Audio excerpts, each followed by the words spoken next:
You've got pain. How do we address it? And more importantly, how do we keep it from coming back? All right?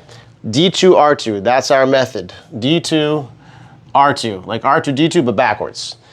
D1 is to desensitize. D2 is to decongest. R1 is to reperfuse.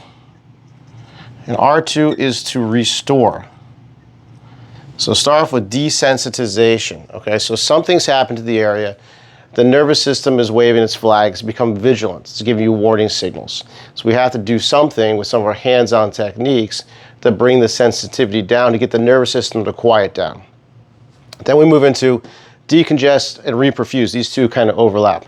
So first, make a distinction between inflammation and swelling because they're not the same thing.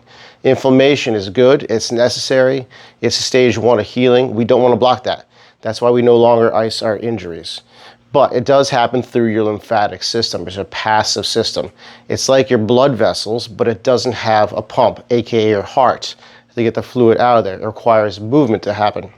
So we use some of our hands-on techniques like scraping, massage, cupping to initiate that process. Then we move into reperfuse. That's taking advantage of muscle pump. That muscle pump will help get that fluid out of there and bring new nutrition and blood to the area. Then the key, restore, okay?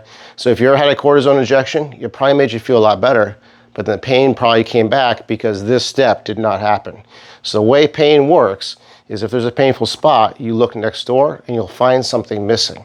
It's either going to be range of motion or strength or probably a combination of both because where the rats get in is not where they chew. So you have to restore that to get the pain to not come back.